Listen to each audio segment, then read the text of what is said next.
공간은 말을 합니다. 그러니까 사람을 환영하는 공간이 있고 밀어내는 공간이 있습니다. 그러니까 문을 열게 하는 공간이 있고 사람들의 발길을 돌리게 만드는 공간이 있는 것이죠. 그러니까 공간의 중요성은 오랜 역사의 물줄기에 있어 왔습니다. 이 동양에서는 배산임수나 풍수지리를 중심으로 집터나 묘자리 또 수도를 정할 때 공간은 단순한 장소가 아니라 삶의 방향과 생사화복을 결정하는 매우 중요한 요소였습니다.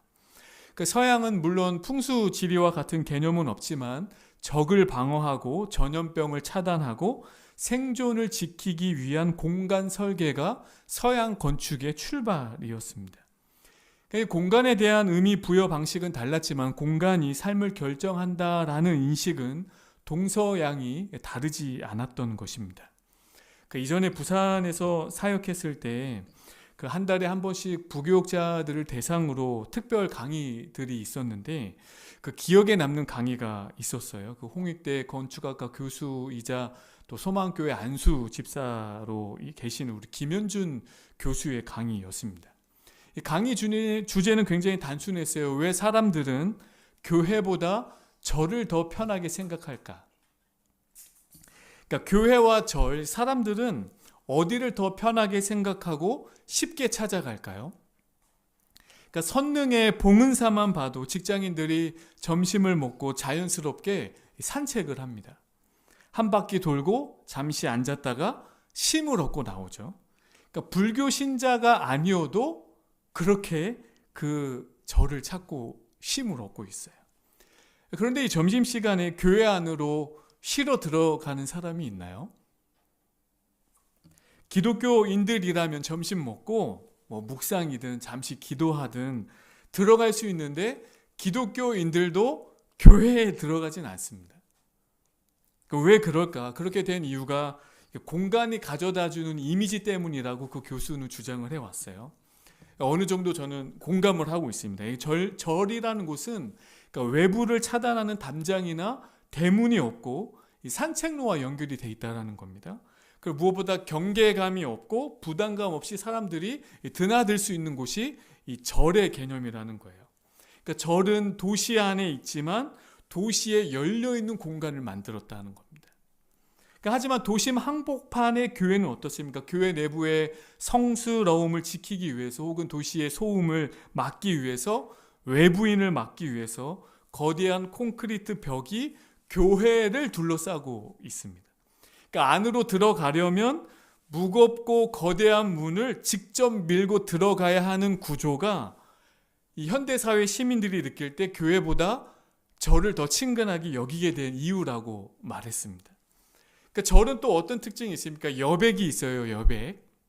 입구에서 그 중심까지 걸어가는 동안에 그 나무 그늘 아래 잠시 머무는 공간이 있고 아무도 터치하지 않고 말을 걸지 않는 여백의 공간이 있다는 거예요. 그런데 그 여백이 사람들을 내부로 자연스럽게 이끌고 있다는 겁니다. 근데 교회는 어떤가? 로비를 거쳐야 돼요. 로비. 그러니까 로비에 들어서면 사람을 거쳐야 돼요. 그러니까 아무나 들어갈 수 없는 구조가 교회가 됐다라는 겁니다. 그러니까 절은 사람을 거치지 않고 들어갈 수 있는데 교회는 사람을 거치고 들어가야 되는 것입니다. 결국 현대 사회에서 시민들이 생각할 때 교회라는 곳은 사적인 공간으로 여겨지고 절이라는 곳은 공공의 공간으로 받아들여지고 있다. 그래서 오늘날 교회가 공공의 공간으로 시민들에게 인식되려면 어떻게 해야 되는가? 그 답을 실제로 보여준 여러 교회 사례들이 있지만 대표적으로 최근에 경북 김천에 더 세움 교회라고 있어요. 저희 교단인데, 교회가 주차장을 포기했습니다. 주차장을 포기하고 건축할 때 주차장을 포기하고 그 주차장 부지를 녹지화 시켰어요. 자연스럽게 공원과 연결되게 만들었고 산책로가 이어지고 다음 세대들이 활용할 수 있는 기구들을 다 갖다 놨어요. 어떻게 됐을까요? 사람들이 교회에 대한 인식을 바꿔버렸습니다. 교회가 사적인 곳이 아니구나.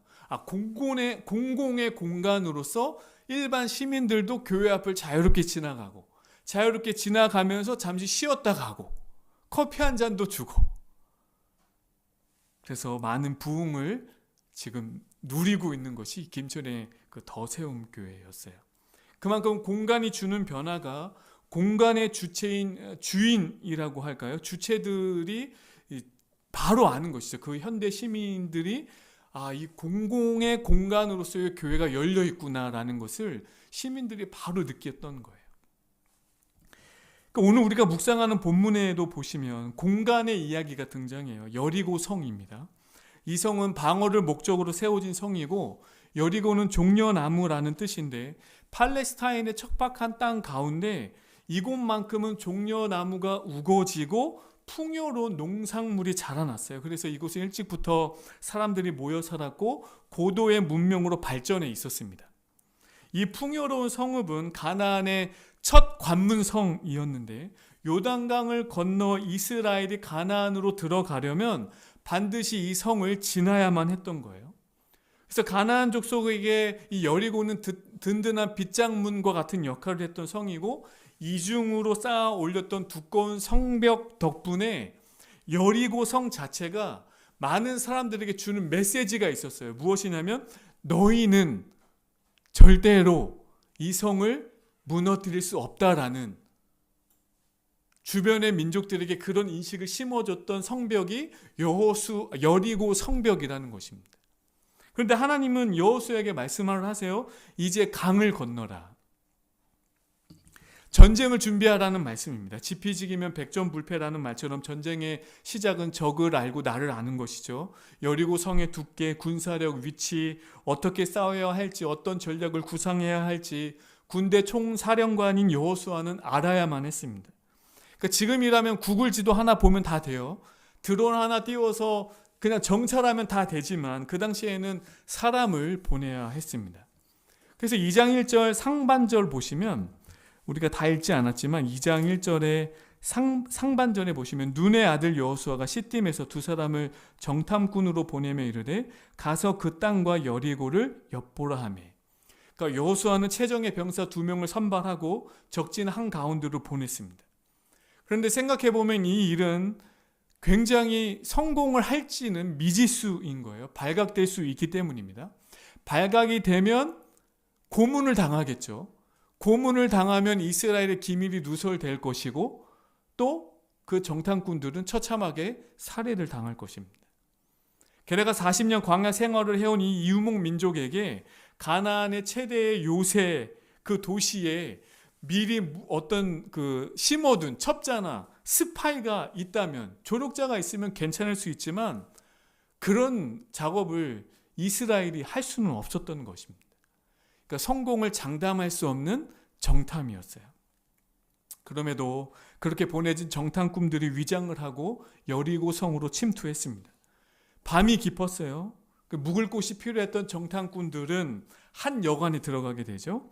2장 1절 하반절 보시면, 그들이 가서 라합이라 하는 기생의 집에 들어가 거기서 유숙하더니, 그 여관의 주인은 라합이었습니다.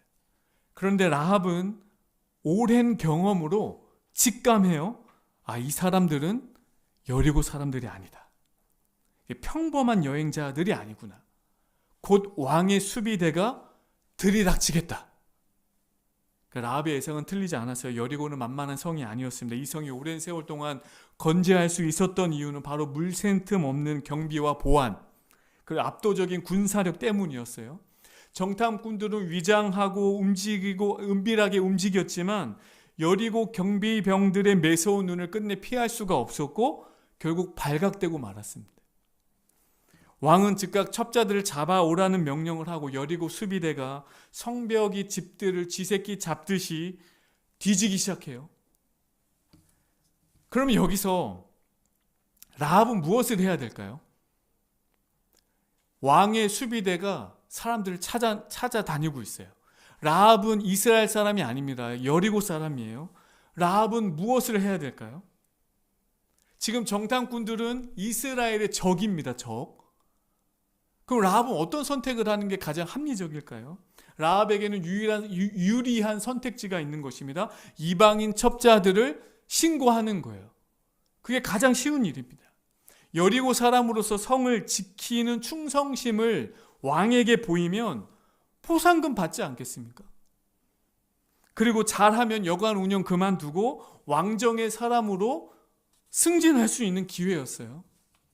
지금과는 전혀 다른 삶으로, 더 높은 위치로, 편안한 삶으로 도약할 수 있는 기회였습니다. 라합에게.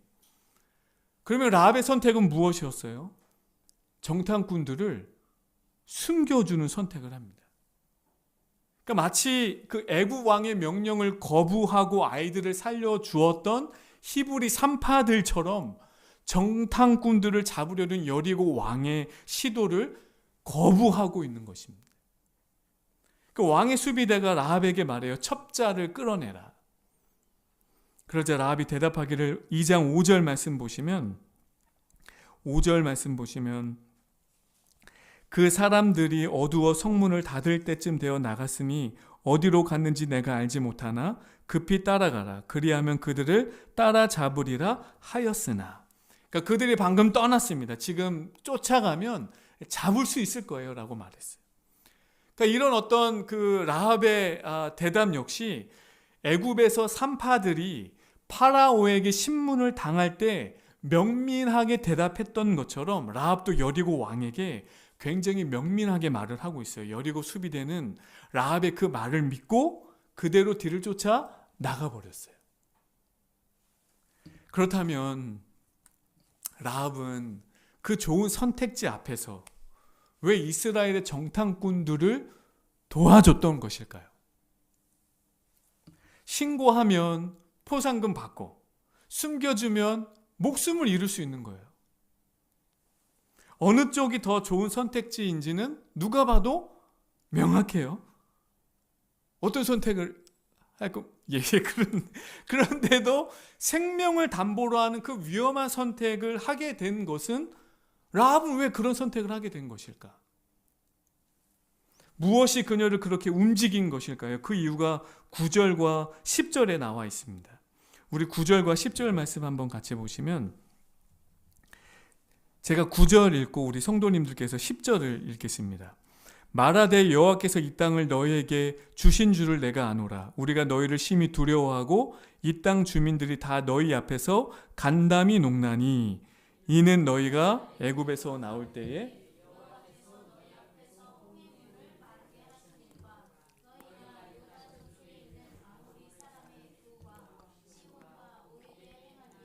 곧 그들을 전멸시킨 일을 우리가 들었음이니라.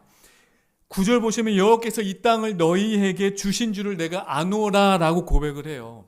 그러니까 이 짧은 문장 속에 라합의 어떤 신앙의 그 고백들이 담겨져 있는 것입니다. 라합은 여호와의 어떤 역사하심이 그러니까 단순한 소문이 아니라 확신을 하고 있었던 거예요. 그러니까 하나님께서 출애굽 끝자락에 파라오에게 하신 말씀이 있었어요. 내가 너를 세운 이유는 나의 능력을 내게 보이고 내 이름이 온 천하에 전파되게 하기 위함이다 라고 말씀하셨는데 그 하나님의 예언의 말씀이 지금 라합에게 성취되고 있는 거예요. 애굽을 치고 파라오를 쳤던 그 사건이 온 민족으로 하여금 여호와 하나님을 알게 하시기 위해서 그렇게 하셨다라고 하셨는데 라합이 그 하나님의 예언의 말씀이 성취되는 여인으로 등장하고 있는 것입니다. 그렇다면 하나님의 예언의 성취가 이루어지고 있다라는 확신을 라합이 어떻게 알 수 있는가? 어떻게 라합은 알 수 있었을까? 그 라합은 여관을 운영해 왔다고 그래요. 그래서 그 여관은 성벽 위에 있었다고 말해요. 성벽은 여리고성을 그 안팎을 오고 가는 수많은 사람들이 끊임없이 드나드는 곳이었습니다. 여행자, 상인, 보따리 장수, 각지에서 온 이야기꾼들, 수많은 이들이 라합의 여관을 거쳐가면서 세상의 정보들을 쏟아내는 장소가 여관이었던 것입니다. 그 공간이라는 개념이에요. 주막이랑 비슷한 것이죠. 세상의 모든 정보가 빠르게 수집되는 곳이 라합의 여관이었는데 오늘날로 말하면 거대한 정보 플랫폼, 지식의 정거장 혹은 라합의 집은 여관은 챗 GPT와 같은 곳이었어요. 모든 그 세상의 뭐 거짓된 정보뿐만 아니라 모든 세상의 이야기들이 오고 가고 쏟아내어지는 장소가 라합의 여관이었던 것입니다. 경제 이야기, 정치 이야기, 다른 민족의 이야기, 온갖 이야기들이 그 공간에서 홍수처럼 쏟아져 왔고, 그 가운데에는 이스라엘의 이야기가 있었어요. 이스라엘의 하나님에 대한 이야기도 들려지고 있었던 겁니다. 대제국 애굽이 무너졌대. 이스라엘로 하여금 애굽이 무너졌대. 이스라엘이 홍해를 갈라서 건넜다던데 아모리 두 왕 시온과 옥도 무너졌대. 이스라엘이 광야길을 다 마치고 이제 요단 건널 준비를 하고 있더라.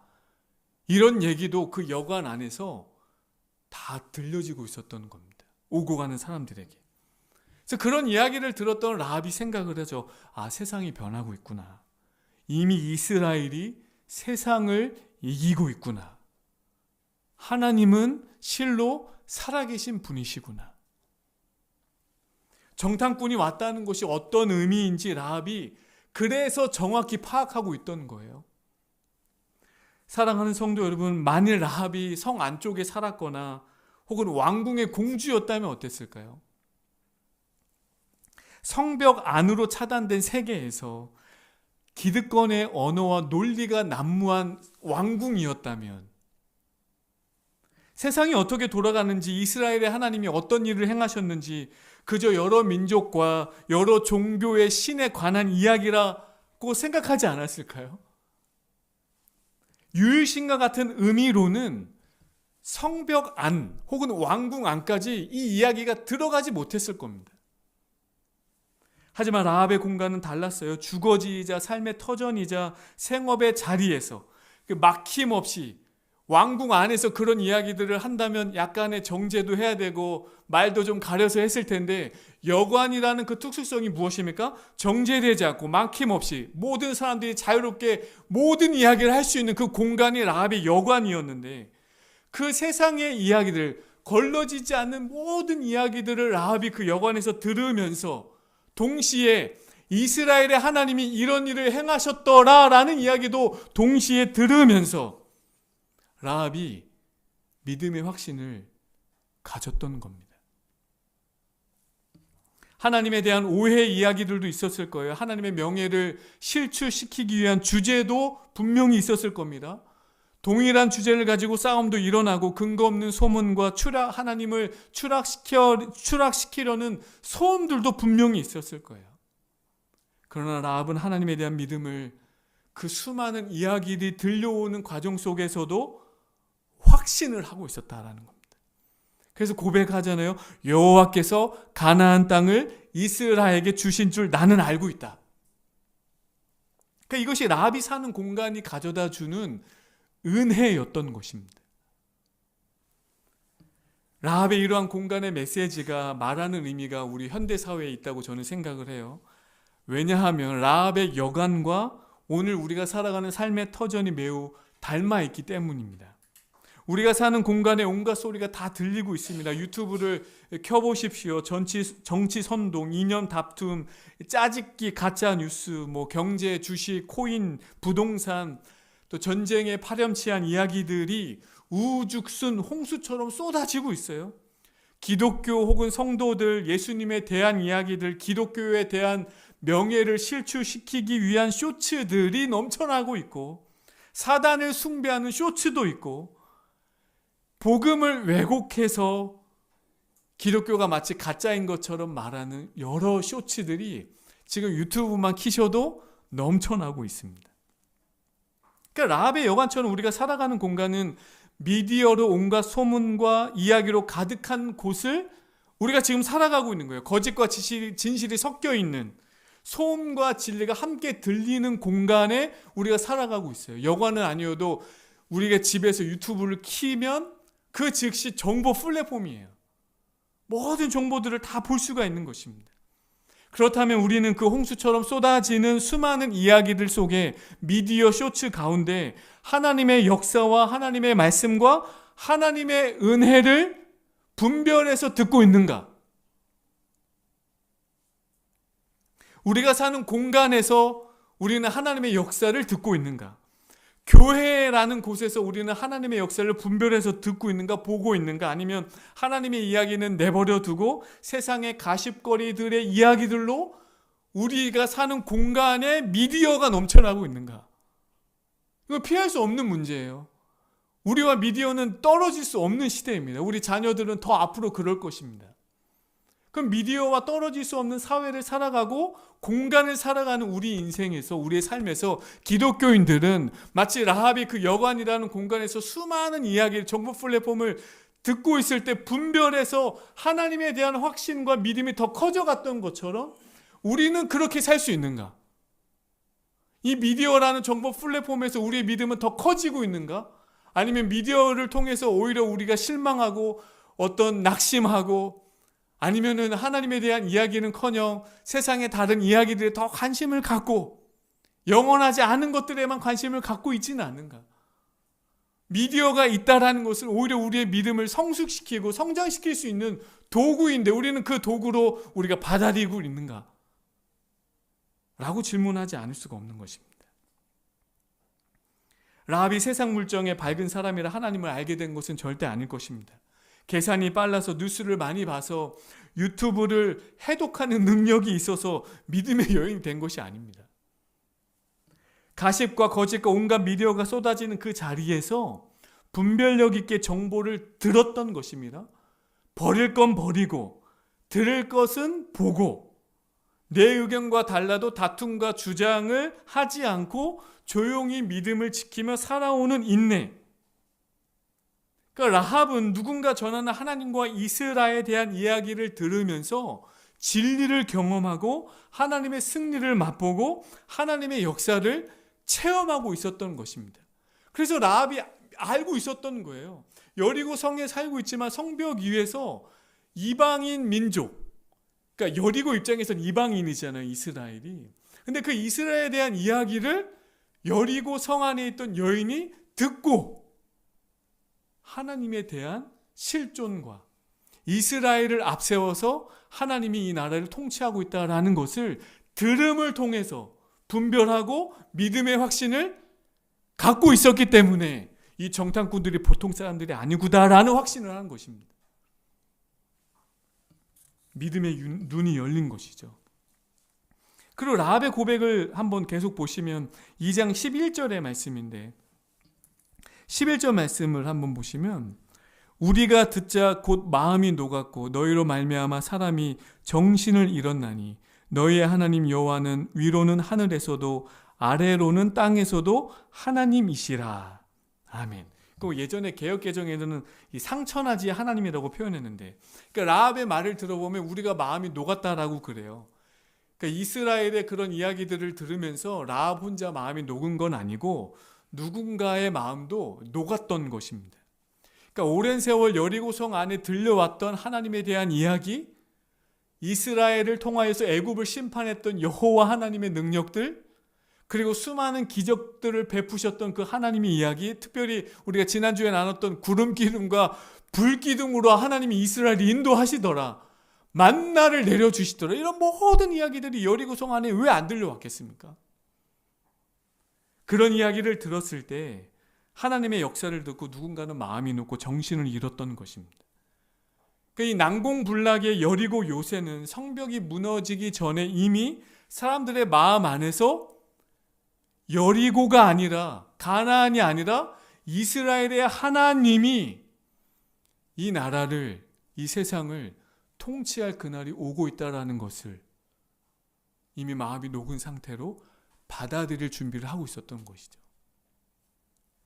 그래서 라합이 고백하기로 당신들의 하나님은 온 세상의 주이시고 주권자이시고 당신들이 말하는 하나님은 상천하지 하나님으로서 말씀하신 바를 반드시 이루실 것이다 라는 말이에요. 매우 놀라운 고백이에요. 이스라엘 백성들 가운데 이런 고백한 사람이 있었습니까? 없었어요. 광야 40년 걸으면서 하나님의 기적을 눈앞에서 보면서도 이스라엘을 원망하고 불평하고 흔들려 왔습니다. 그런데 이방 여인이 한 번도 이스라엘을 만난 적 없는 사람들, 한 번도 이스라엘의 그 그 민족에 들어가서 하나님의 역사를 경험해 본 적이 없었던 이 기생 여인 라합이 하늘과 땅을 다스리는 주권자가 하나님이라고 고백하고 있어요. 이런 고백이 어디서 또 나왔습니까? 이 공간의 개념인데 그녀의 집, 그녀의 삶의 터전, 거기서 고백된 것입니다. 라합의 여관 성벽 위에 있었다고 말해요. 그것은 단순히 높은 곳이 아니라 전망대와 같았습니다. 그러니까 매일 그 자리에서 하나님에 대한 이야기, 우주를 창조하신 하나님의 이야기, 천지를 창조하신 하나님의 이야기, 그런 이야기를 들어왔을 겁니다. 그러면서 그 성벽 위에서 이 드넓은 광활한 세계를 봤을 거예요. 그러면서 동시에 여리고성이 아무리 크고 강해도 저 펼쳐진 우주와 하늘 아래서는 한낱 작은 점에 불과할 뿐이다. 그 위대한 우주를 창조하시고 다스리시는 하나님의 군대가 다가오고 있다라는 소식을 들으니 그 라합이 이 몸으로 이 실감을 하지 않을 수가 없는 거예요. 그래서 이렇게 잘 보시면 공간이 그 신앙을 만들어냈어요. 공간이. 그러니까 공간. 내가 사는 공간에서 신앙이 만들어졌습니다. 그 특징은 라합은 이스라엘 편에 서서 단 한 번도 기적을 경험한 사람은 아니에요. 그냥 수많은 사람들이 오고 가는 그 여관이라는 집에서 이야기를 들었을 뿐입니다. 그런데 그 공간에서 하나님의 역사를 단 한 번도 체험해 보지 못했던 여인이 하나님에 대한 고백을 그 공간에서요 하고 있다라는 것입니다. 그래서 이것을 우리에게 또 적용해 봐야 되겠죠. 우리가 사는 집, 일하는 직장, 앉아있는 자리, 그 공간에서 우리는 하나님의 특별한 은혜와 역사를 경험할 수 있는 겁니다. 우리 중 누구도 라합의 여관을 거룩한 장소로 생각하지 않을 거예요. 저 역시 그래 왔습니다. 기생이 운영하는 여인수, 성벽 위의 허름한 공간, 그러나 하나님은 그 공간에서 하나님의 이야기를 들려주고 역사하고 계셨어요. 그래서 별 볼일 없어 보이는 직장, 혹은 지방에서 상경에서 살아가는 우리 취업 준비생들이 살아가는 작은 자취방, 혹은 고시를 준비하는 노량진의 고시원 한 칸들, 삶의 어려움으로 인해서 빛이 잘 스며들지 못하는 집이라 해도 그 공간이 하나님의 이야기가 들려지고 볼 수 있는 곳이라면 하나님의 역사에 대한 믿음의 고백을 할 수 있는 것이다. 우리가 화려한 집에 살지 않아도 우리의 공간이 하나님의 이야기를 보고 그 유튜브를 보고 혹은 어떤 라디오를 보고 하나님의 역사와 하나님에 대한 올바른 진리의 말씀을 들을 수 있는 공간이라면 우리의 믿음은 경험적이 되지 않아도 하나님의 은혜를 찬송할 수 있는 것입니다. 그게 믿음이고 라합이 보여준 믿음의 확신이었던 거예요. 그래서 우리가 있는 공간에서 길을 열고 눈을 열어 하나님의 은혜를 들여다보고 살펴보고 말씀하시는 주의 음성을 들을 수 있다면 굉장히 행복하고 좋은 일인 것입니다. 이제 사건의 결론으로 가시면 라합은 숨겨진 정탐꾼들을 보내면서 한 가지 요청을 하죠. 12절 말씀인데 12절 보시면 그러므로 이제 청하노니 내가 너희를 선대하였은즉 너희도 내 아버지의 집을 선대하도록 여호와로 내게 맹세하고 내게 증표를 내라. 정탐꾼들이여 부디 나를 기억해 주시길 바랍니다. 여호와의 이름을 걸고 나를 기억해 주시고 내가 선대했던 것을 기억해 주시고 우리 가족들도 좀 기억해 주시기 바랍니다. 그러자 정탐꾼들이 말하자 그 요청 기꺼이 받아들입니다. 18절 보시면 18절 말씀 우리 다 한번 같이 읽겠습니다. 18절입니다. 우리가 이 땅에 들어올 때에 우리를 달아내린 창문에 이 붉은 줄을 매고 내 부모와 형제와 내 아버지의 가족을 다 내 집에 모으라.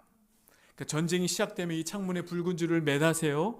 그러면 우리가 그 집인 줄 알고 반드시 여러분을 보호하겠습니다라고 약조를 합니다. 라합이 약속을 받고 정탐꾼들을 창문으로 도피시키죠. 그리고 그녀가 무엇을 합니까? 21절 보시면 21절 말씀에 라합이 이르되 너희의 말대로 할 것이다 하고 그들을 보내어 가게 하고 붉은 줄을 창문에 매니라. 그러니까 정탐꾼들에게 그 이야기를 듣고 보내자마자 즉시 줄을 매달았어요. 전쟁이 시작되지도 않았는데 달았어요. 아직 이스라엘은 요단 저 건너편에 있어요. 그 기드온처럼 무슨 증거를 요구하지도 않습니다. 이 라합이 아무것도 확인된 것도 없어요. 아니면 지금 당장 나를 데리고 같이 나가주세요라고 말할 수 있는데 이 라합이 하나도 당황하지 않고 그 즉시 붉은 줄을 창문에 달아내렸습니다. 어떻게 이렇게 침착할 수 있나요? 라합이 이 붉은 줄의 의미가 무엇인지 알았기 때문이에요. 그러니까 라합이 즉각적으로 행동할 수 있었던 이유는 그녀가 이 붉은 줄에 대한 의미가 뭔지를 알았기 때문입니다. 붉은 줄은 이스라엘의 기억 중에 가장 선명한 기억이에요. 출애굽 그날 밤에 이스라엘은 문설주에 피를 발랐고 죽음의 천사가 지나갔고 피가 발린 집은 보호를 받았습니다. 이 붉은 피, 그것이 구원의 표였습니다. 그러니까 붉은 것을 통해서 이스라엘 백성들이 출애굽할 때 구원의 표를 받았던 것처럼, 그러니까 경험상 이스라엘은 우리 좌우 이 집에 발랐던 그 피, 붉은 피가 우리를 구원해냈던 그 경험적 사건이 라합에게 보여줄 수 있는, 이게 우리에게 구원의 증포였으니 너도 붉은 줄을 달아. 그러니까 그게 이제 일맥상통하는 거예요. 그러니까 이스라엘의 정탐꾼들이 보여줄 수 있는 확실한 증거의 표는 붉은 줄을 매달아라는 거예요. 왜냐하면 자기들이 붉은 피로 구원을 받았기 때문이에요. 선명한 그 하나님의 역사에 대한 기억이었던 것입니다. 경험된 것을 증표로 말하자 라합은 이것이 무슨 의미인지, 붉은색이 어떤 의미인지 알았던 것입니다. 다른 방법이었다면 100% 확신하지 못했을 가능성이 있어요. 그래서 수많은 정보의 홍수 가운데 라합이 들었던 수많은 하나님에 대한 이야기, 출애굽에 대한 이야기도 다 들었다고 하니까 라합이 기억하고 있는 것 중에 무엇이 있을까요? 붉은 피를 발랐더니 이스라엘의 죽음을 면했던 그 이야기. 그 붉음을 다르라고 하는구나. 그게 라합의 기억 속에서 맞아떨어지니까 확신하고 그 즉시 붉은 줄을 내다는 것입니다. 어디서요? 공간에서요. 자기 집에서요.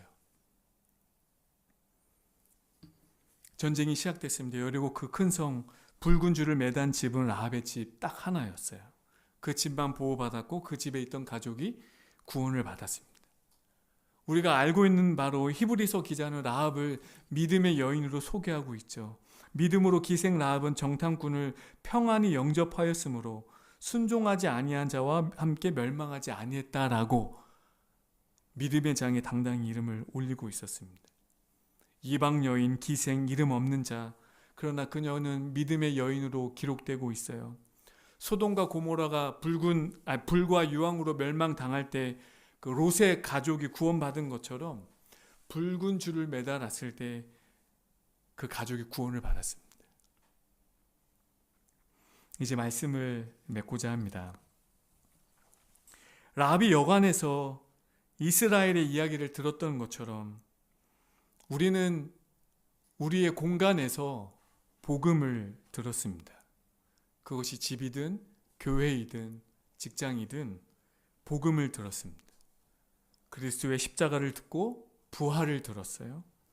그리고 우리를 위해 흘리신 그 붉은 피의 이야기도 들었습니다. 라합보다 훨씬 더 선명하게, 훨씬 더 가까이서 들었습니다. 우리가 살아가는 공간과 집과 교회에 그리스도의 보혈이 새겨져 있는가? 이미 앞서 행하신 하나님의 역사의 믿음을 바라보면서 전쟁이 오기 전에 먼저 줄을 매달았던 라합처럼 확인되지 않아도, 보이지 않아도 하나님의 약속을 붙잡고 살아갈 수 있는가? 무엇보다 내가 사는 공간에서 수많은 쇼츠가, 수많은 미디어가 넘쳐나는 공간에 살아가는 이 세상에서 하나님의 역사를 바라보고 우리의 믿음이 미디어로 인해서 더 성장할 수 있는가? 그렇게 될 수 있다고 저는 믿습니다. 그 은혜가 우리의 가정 모두에게 있기를, 그리고 우리가 살아가는 우리의 모든 공간에 하나님의 역사로 도배되는 은혜가 있기를 예수 그리스도의 이름으로 축원드리겠습니다. 아멘. 우리 같이 말씀을 생각하며 기도하며 나아가겠습니다. 하나님 아버지, 우리는 거대한 영적인 전쟁의 한 복판에 살아가고 있습니다. 여러 미디어를 접하면서 영적인 전쟁이 더 심해지고 있는 것을 우리는 보고 있습니다. 하나님, 그러나 주님이 주신 이 세상의 문화와 미디어가 모든 것이 다 유해한 것은 아니고, 이 영적인 전략을 통하여서 우리 하나님의 놀라운 영광과 이름이 드높여지기를 원하시는 그 하나님의 마음을 깨닫고, 우리가 이 미디어 세상에서 하나님의 이야기를 더 생생하게 들을 수 있도록 우리의 눈을 열게 하여 주시고, 하나님의 살아계심의 크신 역사를 바라볼 수 있는 그 마음과 영안이 열릴 수 있도록 주여 우리 가운데 은혜를 더하여 주시옵소서. 미디어 때문에 나의 신앙이 약해진다라고 고백하기보다 미디어 세상을 통하여서 하나님의 이야기가 더 크게 들려지게 하여 주시고, 특별히 우리 교회가 운영하는 유튜브를 통하여서, 쇼츠를 통하여서 이 암흑과 같은 영적인 전쟁에서 승리할 수 있도록 우리 교회의 미디어를 사용하여 주시옵소서. 하나님 아버지여, 기도하옵기는 우리의 살아가는 공간에서 하나님의 이야기가 더 많이 들려지기를 원하고 더 많이 보기를 원합니다. 하나님 아버지, 분별력을 주셔서 하나님의 생생한 이야기가 우리의 삶 가운데 스며들 수 있도록 우리 공간, 우리가 살아가는 집과 교회에 하나님 예수 그리스도의 보혈의 은혜로 새겨주시고, 그 보혈의 은혜를 따라 날마다 하나님의 이야기를 더 많이 들을 수 있도록, 하나님의 이야기를 더 볼 수 있도록 은혜를 더하여 주시옵소서. 하나님 아버지, 귀한 물질을 구별하여 주님 앞에 올려드립니다. 하나님 나라와 복음을 위하여 귀하게 사용하여 주시고, 드린 손길들 기억하사 생업에 복을 주셔서 하는 일마다 더 잘되게 하시고, 안 되는 일도 더 잘되는 은혜를 베풀어 주시옵소서. 주의 나라 위에 어려운 이웃을 위해 선한 역사를 위해 드리고도 남는 기적도 베풀어 주시옵소서. 하나님, 우리는 미련하고 연약한 부분이 있습니다. 주의 긍휼로 붙들어 주시고 주를 의지하며 살아가게 하시고 기도와 말씀으로 삶을 풀어가게 하여 주셔서 우리가 가는 인생길, 우리가 알지 못하지만 한 치 앞도 알 수 없지만 주님 바라보고 믿음 가운데 뚜벅뚜벅 걸어갈 수 있도록 역사하여 주시옵소서. 주님이 우리에게 복을 주신다 하시면 어느 누구도 막을 자가 없는 줄 압니다. 우리의 삶을 마음껏 축복하여 주시옵소서. 가정과 직장과 결혼과 취업 모든 것 주님 손에 의탁합니다. 주님의 도우심 없이는 이루어질 수 있는 것이 아무것도 없습니다. 크고 놀라운 일을 바라보게 하시고 경탄할 수 있도록 도와주시고 우리의 삶에 실제적인 하나님의 은혜와 능력이 나타날 수 있도록 우리의 삶을 다스려 주시옵소서. 믿음 가운데 말씀으로 걸어갈 때 하나님 능치 못하심 없는 그 하나님의 역사를 베풀어 주시고 주님의 뜻 가운데 힘쓸 때 하나님의 능력이 우리 인생에 드러나게 하시고 우리 교회에 드러나게 하시고 성교지마다 드러나게 하여 주시옵소서. 질병에 매여있는 영혼들, 중독에 꼼짝 못하는 영혼들 기억해 주시고 치유하여 주시고 자유가 찾아올 때 여전히 그 자리에 머물지 않게 하시며 예배의 자리에 나와 함께 예배할 수 있도록 인도해 주시고 온라인에서 교회를 찾고 있는 누군가의 안식처가 우리 교회가 될 수 있도록 우리 교회를 축복하시고 사용하여 주시옵소서. 이제 세상을 향해 나갑니다. 광야와 같은 거친 세상을 우리 홀로 두지 말아주시고 주님의 권능의 발로 붙들어 주시며 위험한 순간으로부터 악한 것으로부터 보호하여 주시며 임마누엘의 은혜로 함께하여 주시옵소서. 지금 우리 주 예수 그리스도의 은혜와 하나님 아버지의 사랑과 성령의 교통하심의 역사가 우리가 살아가는 모든 공간에서 여러 이야기들이 들려지고 보여지고 있지만 그 중에서도 분별하여 하나님의 생생한 역사와 하나님의 지금도 베푸시는 놀라운 은총을 바라보며 믿음의 반응을 하기를 원하는 주님의 백성들 머리머리 위에, 우리 교회 위에, 선교지 위에 이제로부터 영원까지 항상 함께 있을지어다. 아멘.